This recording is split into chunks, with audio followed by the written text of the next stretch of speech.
To be honest with you, I believe the doctor of the future is going to be a doctor who does genetic testing on a person Mm. to determine where their genetic weak points Hmm. are.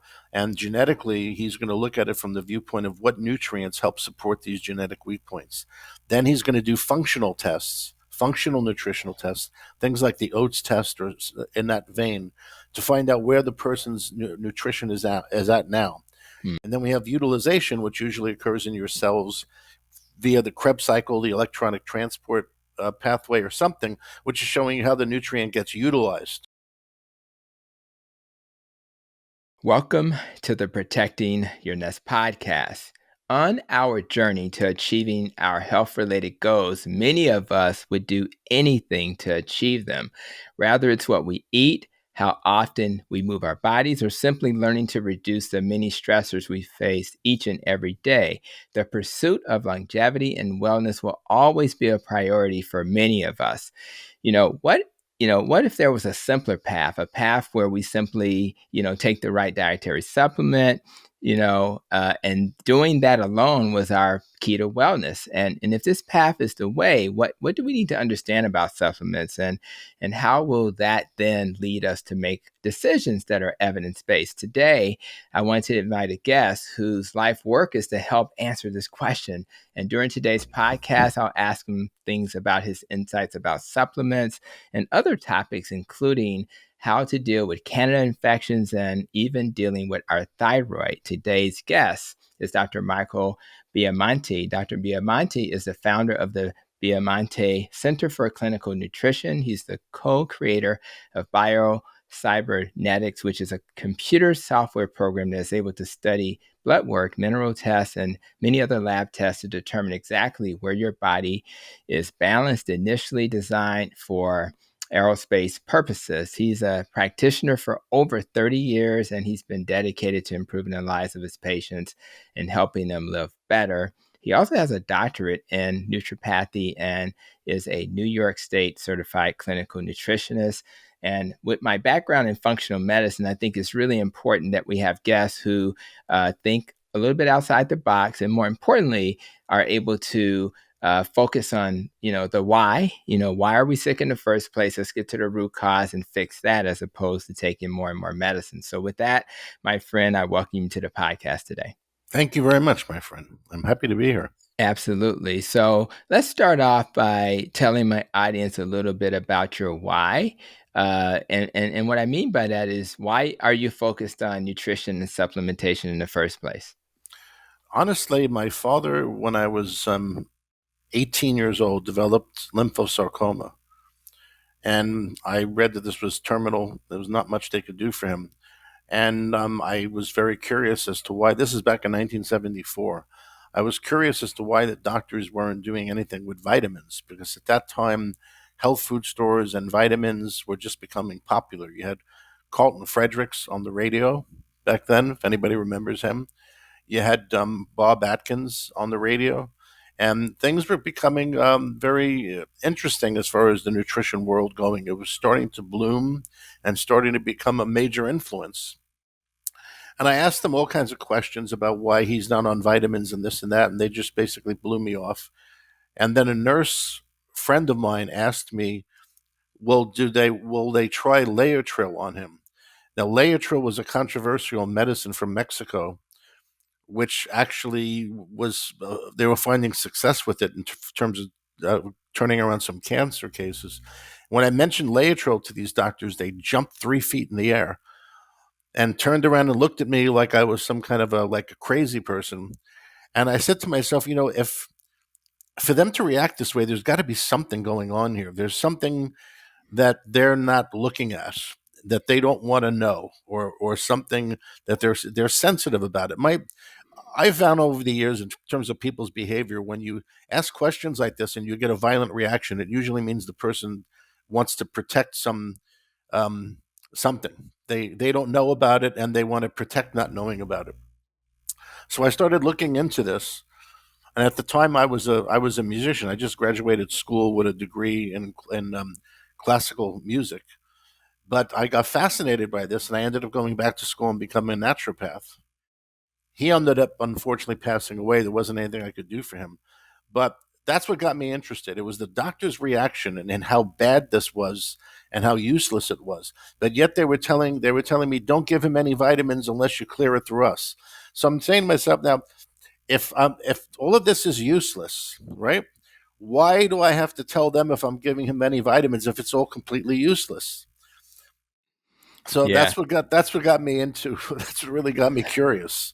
Yeah, it would make me curious too. I think, and I guess I'm always wanting doctors to be curious when people ask about supplements or what I'm doing in my life. I want the doctor to at least be curious. If the doctor doesn't know, I want the doctor to find out. I just think we are kind of paying them just like we pay a good lawyer to do some investigation and add the Sure. layer of expertise. Maybe they can read a study better than I can, and I just think that that's what people expect. But yeah, it's always interesting for me to find out how people find their way to where they are now. And now that you're kind of in this space of nutrition and supplements and things like that, um, how do you feel about the need to have that type of expertise in the world of medicine? I mean, do you think we should have a medical specialty that focuses on this, or Well, how can actually,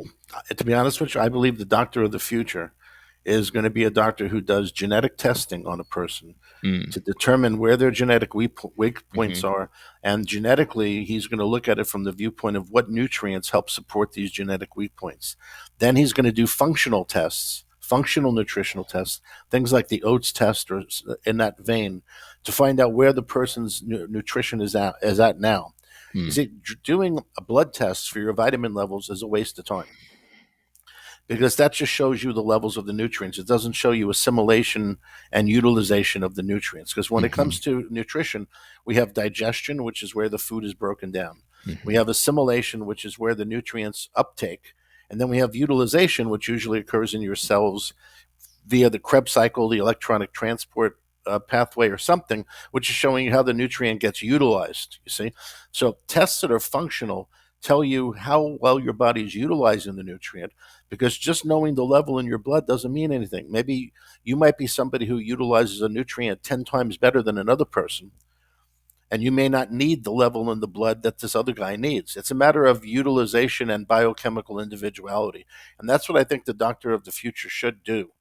That's what I'm hoping they're going to do. Thomas Edison, there's actually a quote by Thomas Edison along that line where he hmm said that the physician of the future will not. I'm going to paraphrase it, but he said the doctor of the future won't be concerned with medicines and drugs. He's going to concern his patient with diet and healthful things. hmm So I'd have to say that that's what I would like to see. Is you Yeah. have genetic tests that tell you what could happen and what nutrients are involved with that, and then you have functional tests that tell you what is happening right now. This way, you can differentiate as to whether or not what's happening with the person is maybe environmental or dietary as opposed to his genes.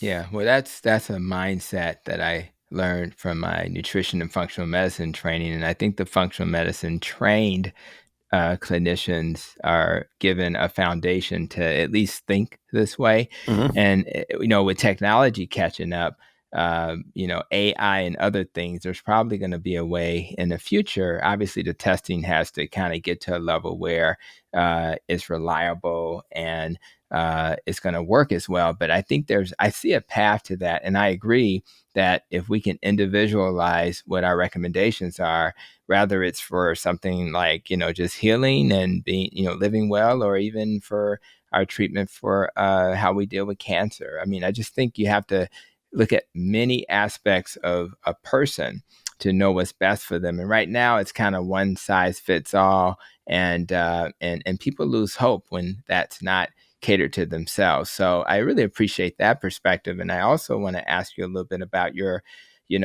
ideal of nutritional science. I focus on nutrition in my medical practice a lot, but the problem is a lot of the research that's out there is observational, and it doesn't really have the level of confidence that an observational, a randomized controlled trial would have. So that frustrates me. When you think about, nutrition, science and things you can rely on to make recommendations to the people you provide support to. What do you feel have been the factors that have made nutrition less reliable? I wouldn't say less reliable. I can tell you how I've learned it where it's more reliable. Okay. When I got out of school, I ended up working for 10 years with a group of aerospace physiologists and engineers at Grumman Aerospace on Long Island. We were working on a project for NASA, and NASA wanted us to put together a computer model of the human body.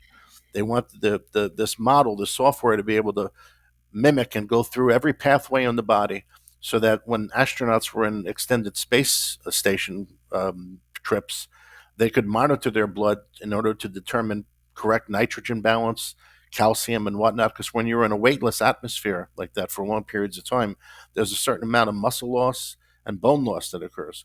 So they wanted this computer software so they could monitor the astronauts and give them a customized nutrition plan to offset this. And how we did it was very simple. Now it seems simple. We had a PhD in computer language who gave us a Fortran language to work with. Fortran is table. It's also called table driven. And the advantage of that compared to other computer software is that with Fortran, you can it's table driven, so you can move tables around. You can pop something in someplace, then take it out and move it someplace else. And that was ideal because we literally took Harper's biochemistry review and Guyton's physiology and loaded it all into the computer in sequence. And then we got data from other doctors like Jim Sema and a whole load of doctors who were researching the use of standard blood work, but to interpret it from a nutritional viewpoint. So, to give you an example, when I look at a BUN, I don't think of kidney function initially. I think of blood urea nitrogen as a protein deamination in the liver that's controlled by your anterior pituitary gland. So when I look at a BUN, I'm thinking anterior pituitary gland. When I look at alkaline phosphatase in the blood, I'm thinking of it's a zinc activated enzyme which is formed by the adrenal glands. So I'm thinking adrenal glands. And this is the way the computer thinks. It thinks in physiology as opposed to pathology in the Mm-hmm. parameters.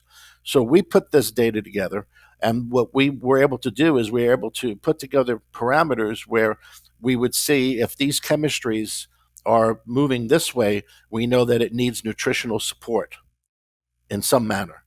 So we had a supplement module that could draw from a whole list of different vitamin companies and take those supplements that would fit the bill. It was also based on algorithms. So the computer has 6,000 algorithms of different chemistries.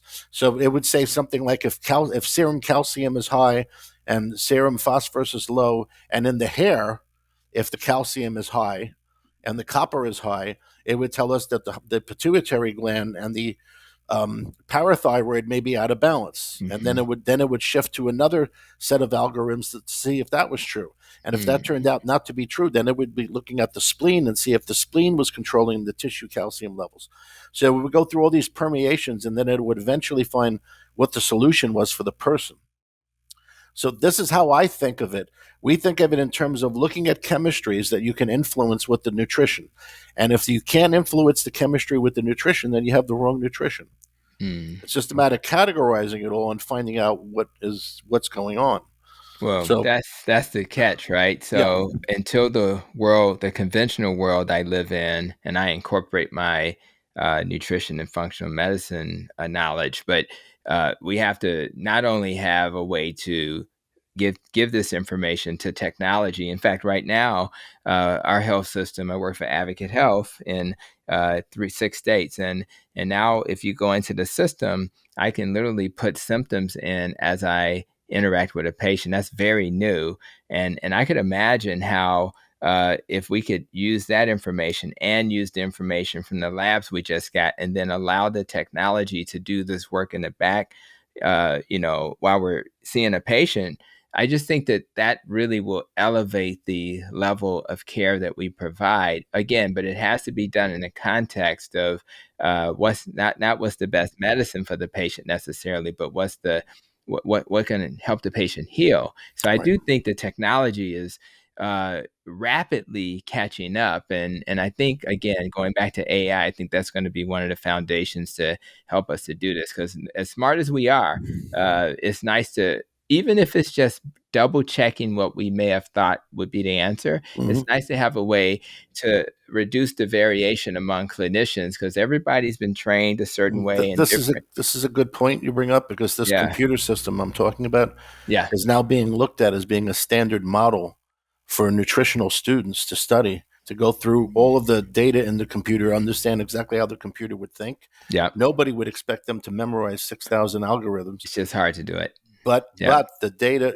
to familiarize yourself with this as a gold standard, and then know that this is what you should use in your practice, so it becomes standardized. Because that's the biggest thing, biggest problem I have with my field, is that it's not standardized. Even the medical Right. field is standardized. I may not agree with everything they have there, but they are standardized. That's right. And as That's you were right. just saying, everybody's trained differently. That's So right. if everyone understands a language that works uniformly, then you can really move on and make progress, I believe. That's right. Well, let's back up a little bit and go back towards the average person that I'm going to see. And so many of my patients will come to me literally with a bag of supplements, and sometimes they take more supplements than medication, right? So the question is, how can they know that they're taking the right supplement or that they're taking too many supplements? Because obviously, a lot of medicines come from herbs and plants and things like that. So Yeah.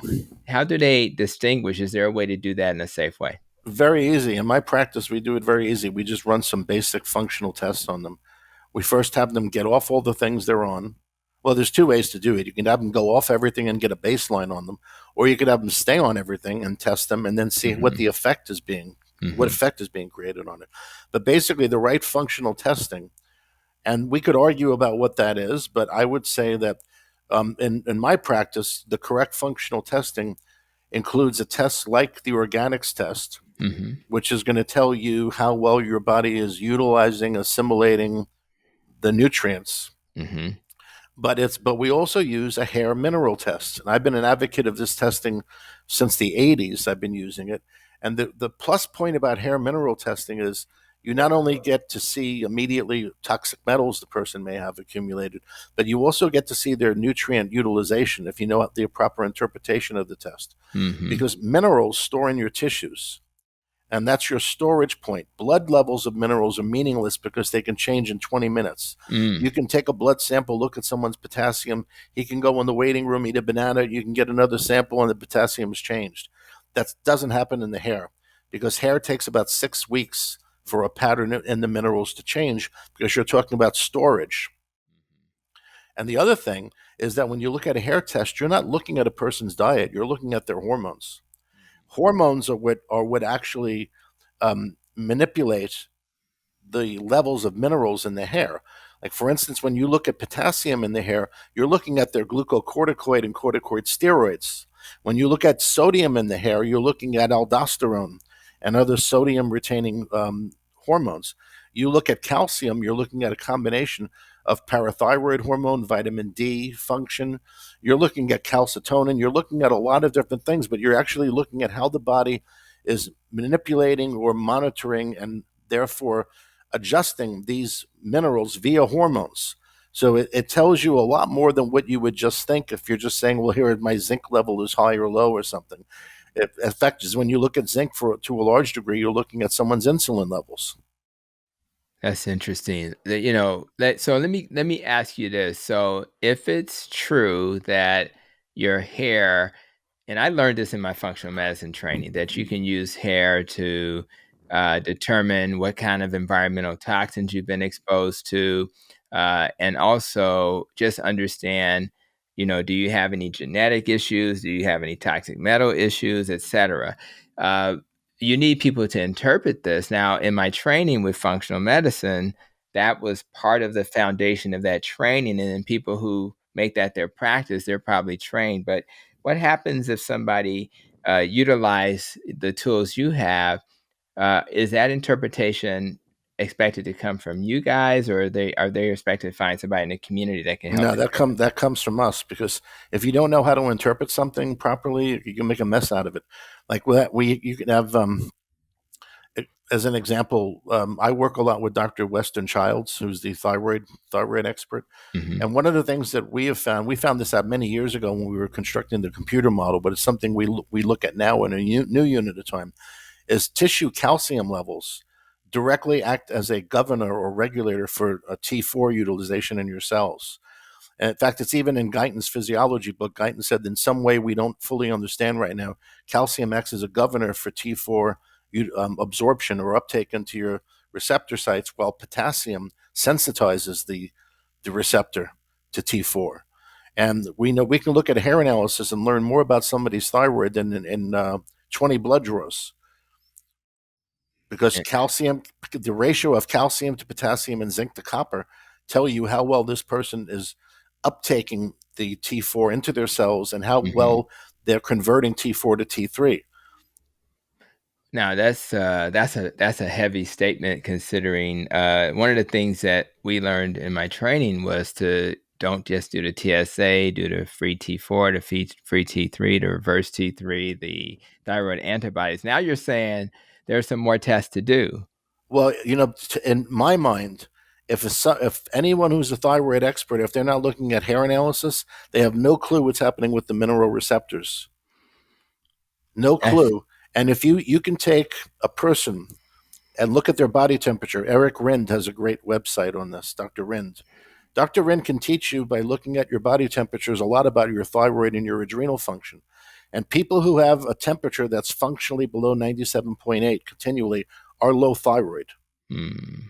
They're low thyroid. A lot of them are on thyroid medication, and a lot of them will tell me, I'm taking the medication, I feel better than I was, but I still don't feel right.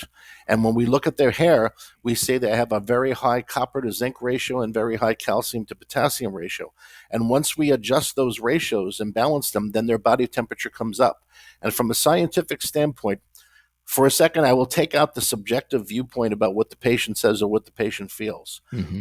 If somebody can show me that they can do something, they could modulate something in the biochemistry and physiology, and it's going to make the person's body temperature come up, I know they've improved the thyroid function. Because what is your thyroid? What is the purpose of thyroid hormone? It's to create heat and energy. Yeah. So if your body temperature comes up with whatever you're doing, I know you've improved that person's cellular thyroid function. People get confused when they talk about thyroid.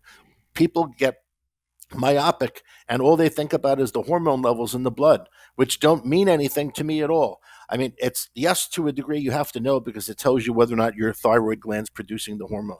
Mm-hmm. Past that, it means nothing, because it's what happens when the thyroid hormone enters the electron transport chain, the Krebs cycle, and then it tries to produce heat and energy. That's what the bottom line is. So when you look at a person's temperatures, if they're too low, you know they're not utilizing the hormone. I don't care what their levels look like in their blood, it's not being utilized. So what's blocking it? Well, that's when we go into the hair test, and we find out not only this interesting stuff about the receptor sites and the calcium, potassium, zinc to copper, but then we learn about mercury. Mercury is a major suppressant for thyroid function. Mm-hmm. And we very often find these low chronic cases of thyroid are very mercury toxic. Okay. And then you can go a step further. If you read Dr. Atkins' book, I don't remember what printing it was, but Atkins, for people who don't know this, Atkins was maybe the biggest proponent of ketogenic diets initially. Atkins said that there were two conditions that would cause his diet not to work. And I actually got a chance to speak to him before he passed away about this. Atkins said that if you have candida and if you have low thyroid, the thermogenic diet's not going to work correctly for you. Candida? If you have candida and if you have low thyroid, they're not going to work. Now, I walked away from that conversation thinking, low thyroid I could see, but why candida? Right. And that's before I knew much about candida. I have two websites, the New York City Candida Doctor and the New York City Thyroid Doctor. Why do I have these two websites? It's because candida and thyroid are so related to each other. Candida is one of the worst things you could have when you have poor thyroid function. because Candida is estrogenic as a microorganism. It's estrogen. It has a great estrogen potential. It makes your body estrogen dominant. Now, how does estrogen fare against thyroid hormones? Well, it's an antagonist, just like cortisol is an antagonist of thyroid hormones. So is Mhm. estrogen. So, because of Candida's ability to heighten the estrogen receptors, this downregulates thyroid. Mm. Not only if we take that aside and we also look at the autoimmune factor that you can get with Candida, because I know doctors who swear that every case of Hashimoto's is due to Candida. Now I don't agree with that, but I've seen many cases of Hashimoto's that was caused by Candida. So Mm. now I have at this point in time, 20 years later, I now am fully appreciating what Dr. Atkins told me about how Candida will downregulate your thyroid and even stop a keto diet from working. I got to see it myself live this one time. This young girl who was about to be married came to me because she had Candida. And she was telling me, I've been on the Atkins diet for like the last 6, 8 months. I'm trying to lose weight for my wedding and I haven't lost a pound. So I remembered what Dr. Atkins told her when we just standardly treated her for Candida per my book, The Candida Chronicles, without changing the diet, and the pounds just fell off her. And Really? that convinced me. I then became a believer. Now, everybody in this low carb, keto, and carnivore community I live in, have a lot of people have seen success because the keto diet doesn't have a lot of, sugar and carbs, and maybe that's starving the candida. And so my brain has always been taught this dietary pattern helps to prevent candida. Candida. So the question is, I mean, you're saying it's almost if you have it, it can actually negatively impact the diet. It's a little Absolutely. And that's crazy. here's the reason. If you take somebody and you put him on a complete fast Mhm. and he has Candida, his symptoms will go away for a while. Mhm. The moment he starts eating again, the Candida comes back.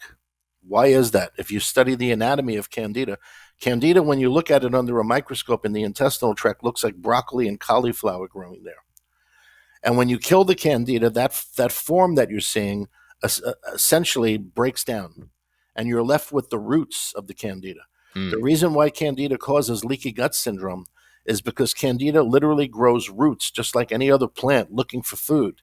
And those roots that it grows break through your tiny blood vessels to get sugar out of your bloodstream to stay alive.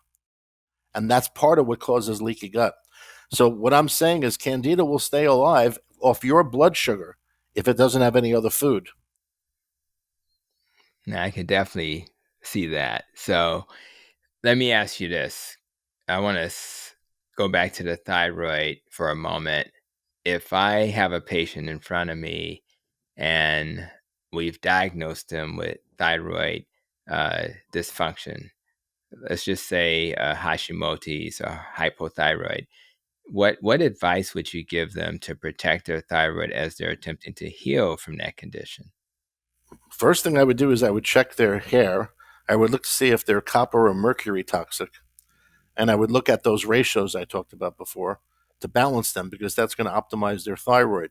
To the degree that none of this works, and to the degree that they have Candida symptoms, Mm-hmm. I would check to see if they had Candida and get rid of the Candida. Now, that's easier said than done. Mm-hmm. Getting rid of the Candida, I refer people back to my book, which makes it easier. But if you then clear the Candida, you've removed these obstacles because many times we get stuck into what we have to add, what we have to give the person.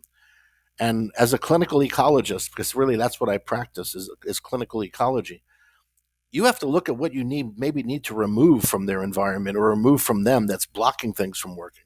Mm-hmm. If you take a person who lives in the South and they eat a lot of the soul food, the common soul food vegetables, those Mm-hmm. are goiter agents. That's why you'll see people in the South with goiter, and which is low thyroid, and it's from eating those foods. They eat a lot of Mm-hmm. those foods. Mm-hmm. Okay, so there's something to remove from that person's diet. You've got Mm-hmm. somebody else who's being exposed to toxic metals. He's got a rash.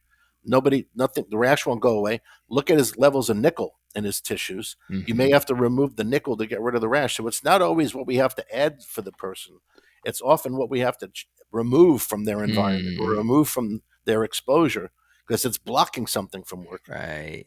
That's a very powerful statement, and if there's anybody that hasn't thought about, remove the poison, before you just focus on the treatment, and maybe you can do both together, but we have to remove the thing that led to the harm. So I really am happy you stated that, because that resonates with me. So that's a little bit about the thyroid. Let's talk about Candida. If someone comes to you with Candida, the traditional treatments don't always work that well. So first of all, why don't the treatments work, and what would you advise them to do? The reason why they don't work are outlined definitely in each has a chapter in my book on why they don't work, but I'll give you the Reader's Digest version. The first problem is that Candida mutates after 21 days of being exposed to any drug, herb, or medicine. Anything that you try to use to kill Candida, it mutates against after 21 days. So for an antifungal program to be successful, you have to rotate the antifungals. In my practice, we typically choose 4 different antifungals that are botanical, and we have the person rotate them every 4 days. And they do that until the lab testing indicates that they're finished with that part of the treatment. But anytime we use any antifungals in my practice, they're rotated to avoid resistance. The next problem is that there's a list of 2 lists of nutrients or supplements. One list makes Candida worse. The other list stops the antifungals from working. What makes Candida worse are nutrients which directly feed it or somehow aid its metabolism. And one of the ways you can figure this out, how I figured it out, I started looking at the mechanism of how antifungal drug works, and I was startled. I saw that nystatin worked by blocking the Candida's uptake of iron. Now, if nystatin works by blocking Candida's uptake of iron, why would I want to give a Candida patient iron? And you find them so often anemic. Why? Because Candida is acting like a parasite and taking their iron. Ketoconazole works by blocking the Candida's uptake of vitamin D. Why would I want to give them vitamin D?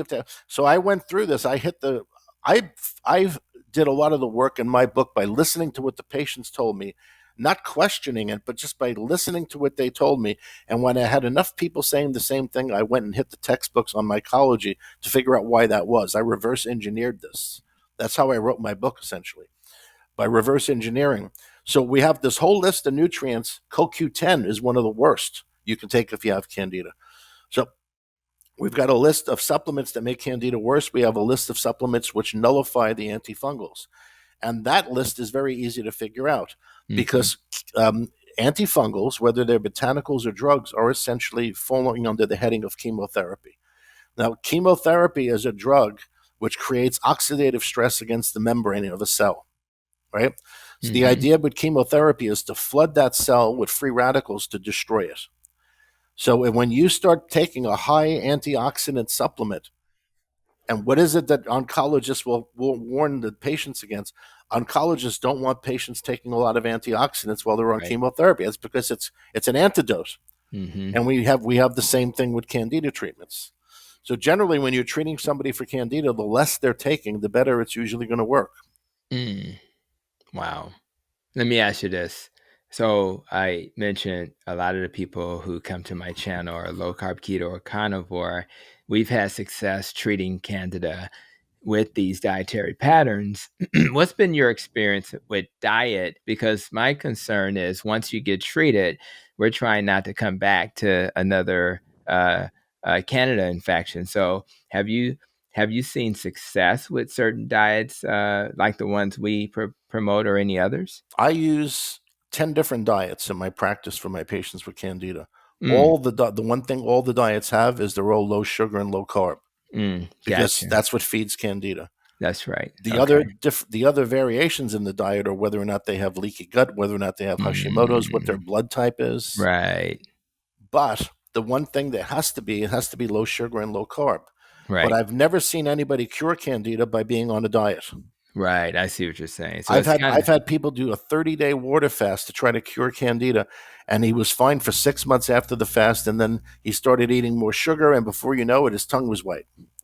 Interesting. Okay, well, we can't let you get away with the blood type thing without asking you about that. So in my world, I haven't done a ton of research, but I've seen a lot of mixed, examples of how your blood type may be helpful and sometimes it's not. So for my audience, what have you learned about blood type that has allowed you to even focus on that when you're counseling your patients? I use the blood type as my fundamental tool starting point when I have cleared the person's candida and I'm now ready to rebalance them. And Okay. the reason why I do that is because I think it makes sense to use that, because that's their genetics. You say Mm-hmm. your blood type is to a large degree your genetics. And I also studied with Dr. Diadamo Sr. Peter Diadamo was the one who's written all the books. His father was the one who collated all the data all from all around the world and got that data. And I would say that I've learned a lot, and from that, and I've learned there's a lot of things you can anticipate knowing somebody's blood type. Mm-hmm. Like I would say that people who are blood type A's, these are idiosyncrasies. A blood type A gets better faster on smaller doses of nutrients, while a blood type O needs higher doses. Okay. Blood type A's cannot eat a high protein diet without a lot of assistance. We measure urinary endocrine levels in my practice, and we see when blood type A's go on a high protein diet, their endocrine levels go up. So that tells you right there they're not digesting the protein correctly. It's not a perfect science, Mm-hmm. but as we were saying earlier before we began taping, if you can align it to this, how about taking somebody from the Bahamas and bringing them up to Alaska and putting them on the diet of an Eskimo, and vice versa, taking an Eskimo and bringing him down to the beach and having him eating a Caribbean diet? You can't rationalize either one because it's so against that person's genetics. Mm-hmm. The Eskimo, thousands of years tradition of eating blubber and fish and all these things, how do you expect them then to come down and start eating tropical fruits? And Mm-hmm. how do you expect this guy who's hanging out on a beach eating coconuts to go up to Alaska and 40 below 40 degrees and start living on blubber and fat and raw fish? Mm-hmm. Yeah. I pose these as just extreme examples of why there's validity in the blood type diet. Let me ask you this, and I just want to be clear because in previous episodes, I've said to my audience that it was hard for me to endorse the blood type approach because I felt like the evidence wasn't strong enough. Do you like you said that the evidence is not it's not a perfect science. So what makes it not a perfect science, just for clarity? There are mutations that occur.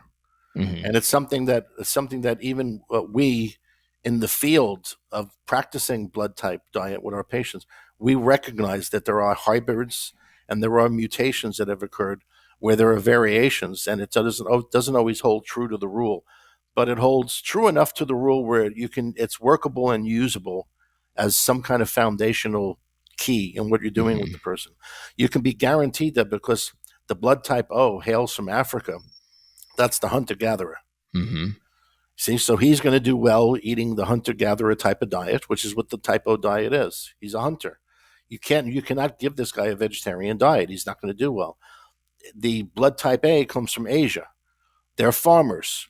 They coincidentally tolerate grains and higher carb diet much better than the O does. The Mm-hmm. blood type B is from the Mediterranean, and he does better on that type of diet.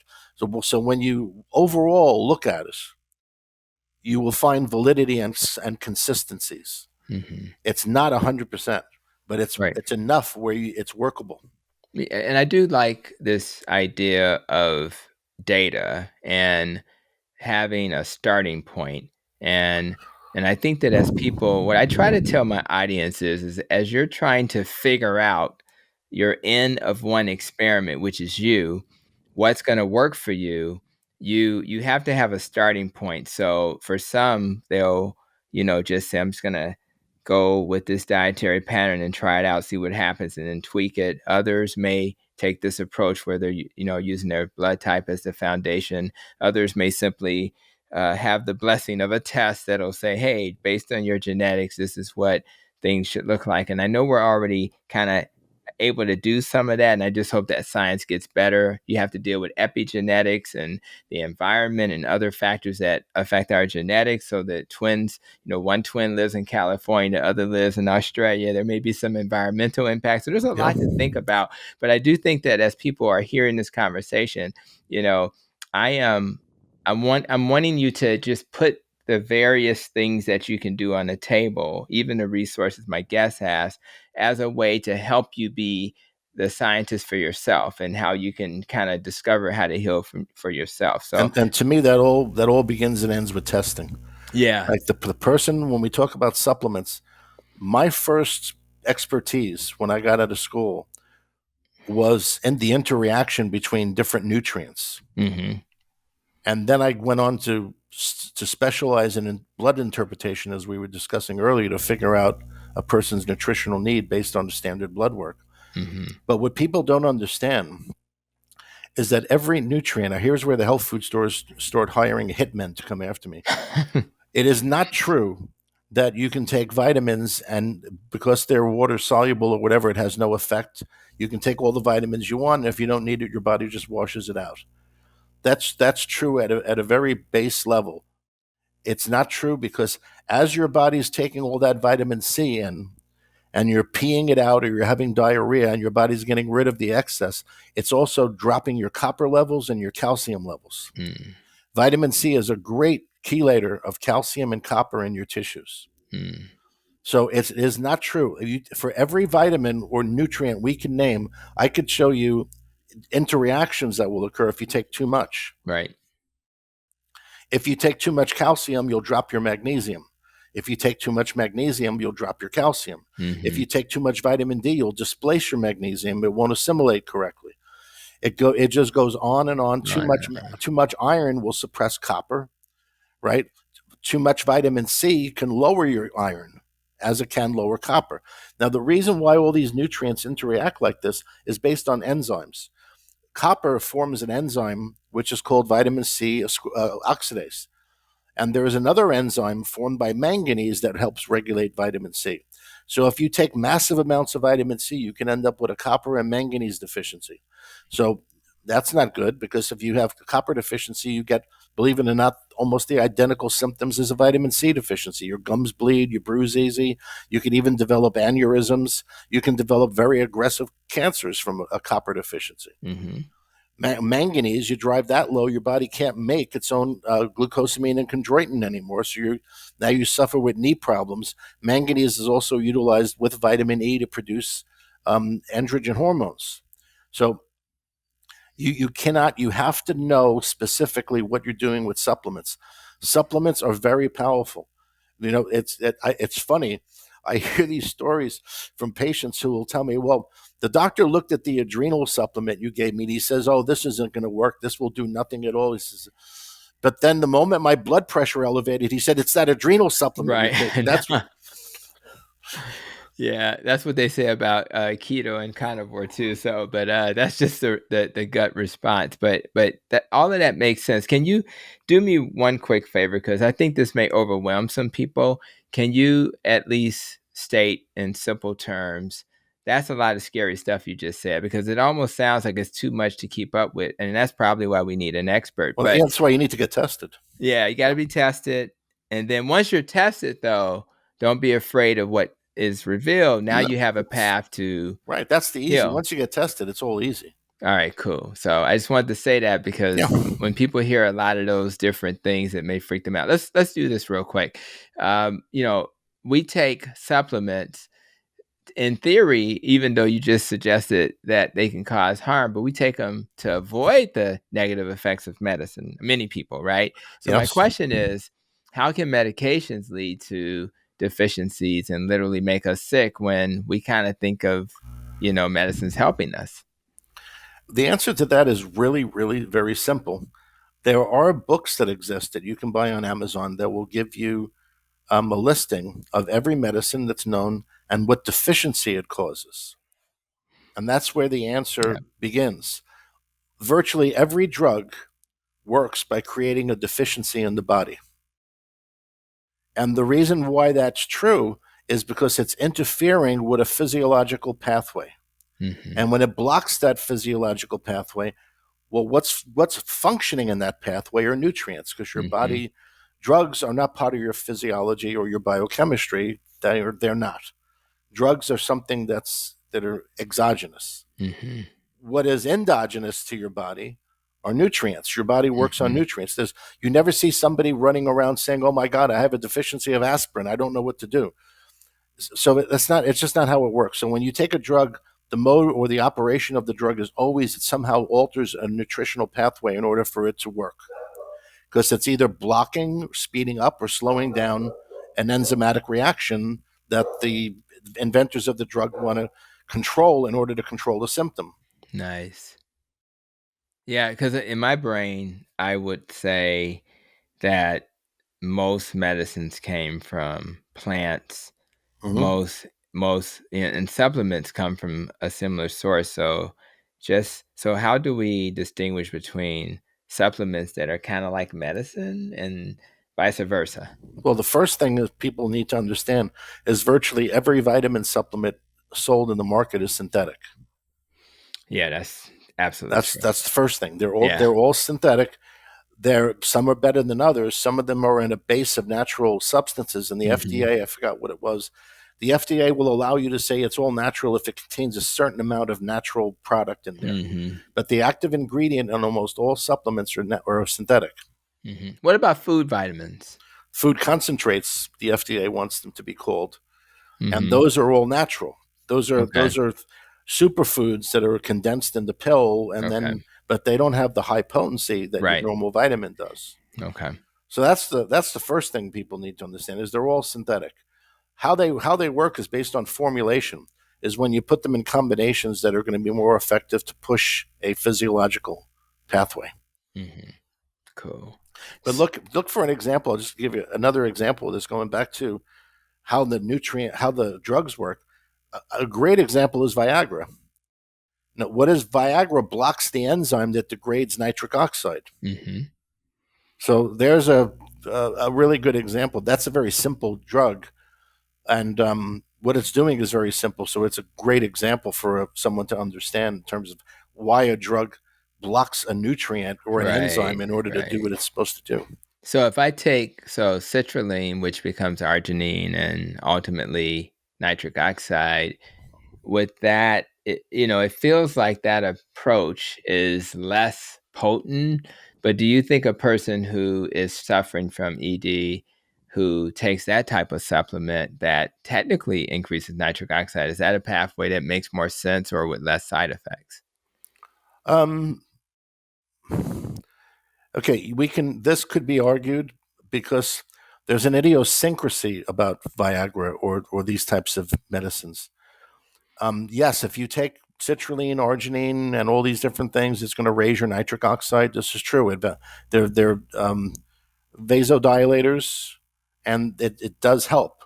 Yeah. The idiosyncrasy with Viagra is when they were making Viagra and they were studying it, they found it had an idiosyncrasy of blocking the nitric oxide degradation in the pelvic region. Mm, They didn't know that's that. The that's Viagra was originally supposed to be a drug for mild heart disease and to lower mild to right. moderate high blood pressure. They didn't know it did that. It was by accident they found that out. So I'd have to say that that's a contentious argument on that one. Right, right. Yeah. And I know some people will say, well, I'm going to take that pathway, natural pathway, because they may be less intimidated. Uh, However, I always tell people, getting back to why we have similar thoughts, I always tell people, listen, it's still a muscle down there. And that's why things like pumps and other things are also helpful to Right. help open up those arteries. So there's many ways to heal, and it's probably not just one thing. You want to think about, what am I eating? How's my stress level? How's my sleep? Do I exercise? And Mm-hmm. for the ED thing, maybe I need a pump down there to kind of revitalize these arteries and muscles. So all very interesting talking points, because again, it felt a little complex at one point, but then it's kind of simple. And the key is that people need to know that there's opportunities um, to test. So before I want to ask you a little bit more about how you provide that. But before we get to that, I want to ask you about the microbiome. We know there's a lot of science around the microbiome. And I know that most people argue that the microbiome should be balanced. I would argue that the microbiome may be different depending on your dietary pattern. A carnivore is going to have a different microbiome than a vegan. I'm not sure that that means either is bad. It's certainly not balanced compared to each other. So, what's your big picture view? Because I know supplements and other types of things are going to affect your gut microbiome, and medicines probably harm it. What's your thoughts on the importance of the microbiome, and then as it relates to these diets? The biome is the first most important thing in the body that you need to handle when you have somebody who's ill. Mm-hmm. That's because death begins in the colon. When the colon becomes Explain that. Yeah, when explain you that. be when your colon becomes toxic, your colon is a breeding ground for over last I looked, it was over about 50 to 60 different toxins that are released into your body from your colon. And the microbiome is the thing that's responsible for that not happening. Okay. What most people don't know is that hormones and neurotransmitters are adjusted by your microbiome. Your body kind of shuttles hormones and neurotransmitters in and out of your intestinal tract into your bloodstream to regulate them. So if your I've heard this for years. People who are constipated will tell me that when their bowels start moving much better, they'll say, "Gee, I'm not as depressed as I used to be. I noticed since Mm-hmm. I'm pooping more," and they're amazed at that. I even had an aunt, my aunt Susie Marfa, passed away many years ago. She always told me, whenever I don't move my bowels, I'm more tired. That was when I was a kid. That was one of the first insights I had to looking into the future of what I'm doing now. The biome, as you were just explaining, is going to be different person to person. Mm-hmm. But there are certain parameters that won't be. That there are certain parameters that need to be the same in everybody. But you will find different percentages based on their diet. If you're a carnivore, you're going to have a higher amount of gram-negative E. coli bacteria. Mm-hmm. If you're a vegetarian, you're going to have higher amounts of lactobacillus and bifidus, which are the gram-positives. But what you're not going to have in either case is a high amount of possible pathogens or other bad organisms there, because that gram-negative E. coli, the one I'm talking about, is neutral. We call it neutral E. coli. It's not pathogenic forming. It's not the E. coli that you get from eating a bad hamburger. Mm-hmm. It's not a E. coli that causes disease or pathogenic. It's a neutral E. coli, and that's an E. coli that even suppresses the growth of Candida. Mm-hmm. In Germany, you can buy these supplements.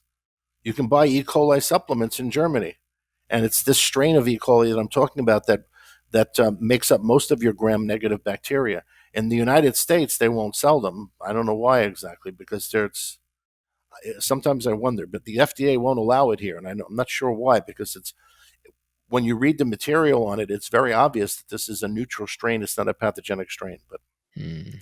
who am I to judge what the FDA does? Ah, yeah, don't. Well, how dare you do that? Yep. So it's been very insightful. I think it's clear that you see the world through a different lens compared to most conventional clinicians in the world. So maybe you can summarize what makes your approach different compared to a conventional doc. Just maybe a high level summary of that. I test people.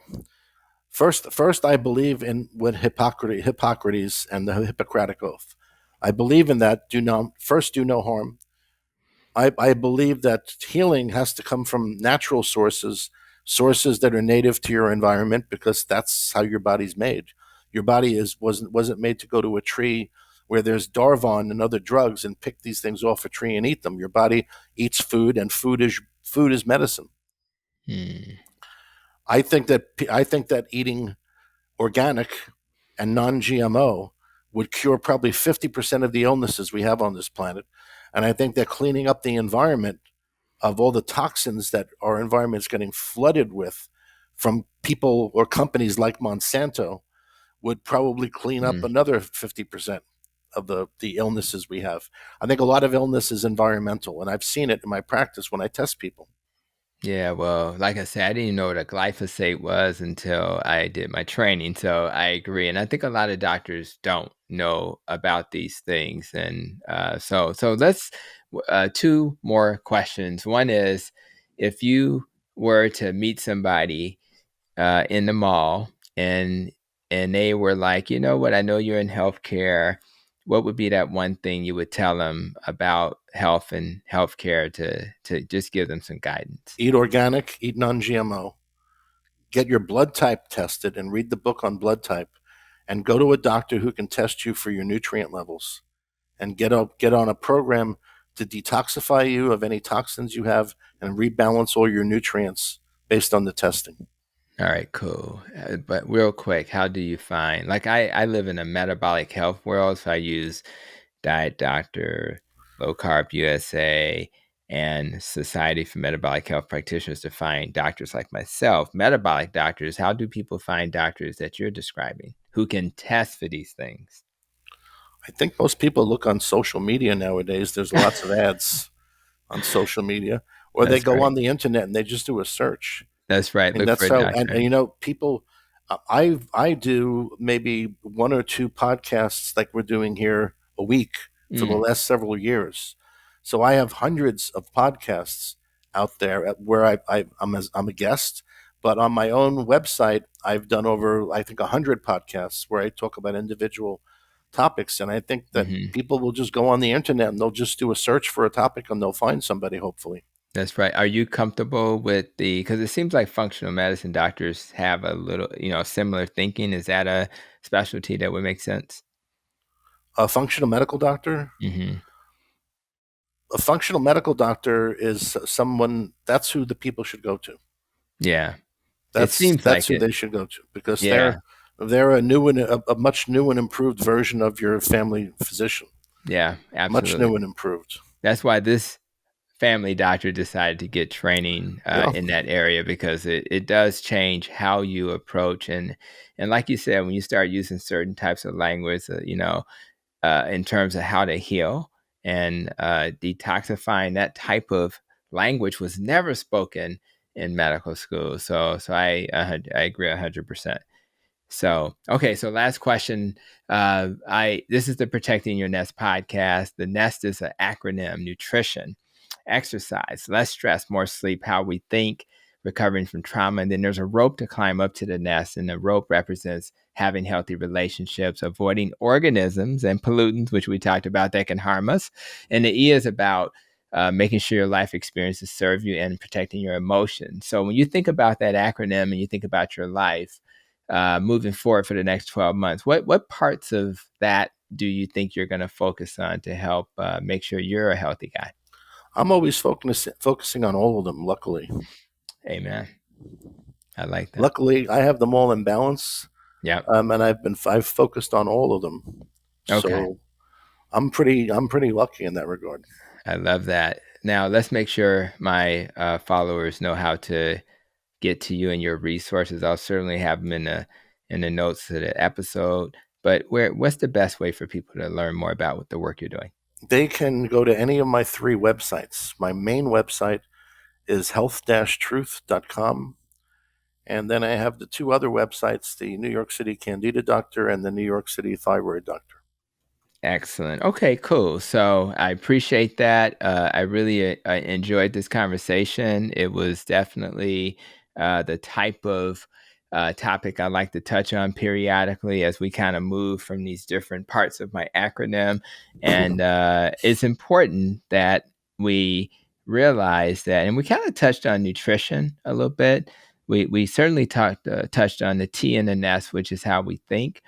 We touched on the O and the organisms and pollutants that can harm us. And I think the E is always part of this experience because we're having life experiences. I think that serve us. So I really appreciate you carving out a little time. I made the list of the two people for the week that you talked to. And thanks so much for coming and being a guest on the podcast, my friend. Absolutely welcome. I enjoyed speaking to you. Nice to Absolutely. speak to someone who understands what's going on. Amen. And Yeah. I'm going to keep learning, and I'm very humble about what I know and don't know, and I really appreciate that as well. So, And for my audience, today we have heard some additional insights about the world of supplements, which I hope will make your life better, particularly as a consumer of supplements if you choose to do so. So I want everybody to really be thoughtful about those decisions, understand that there are resources out there that'll help you make better decisions, and maybe you need to be tested to find out what's best for you.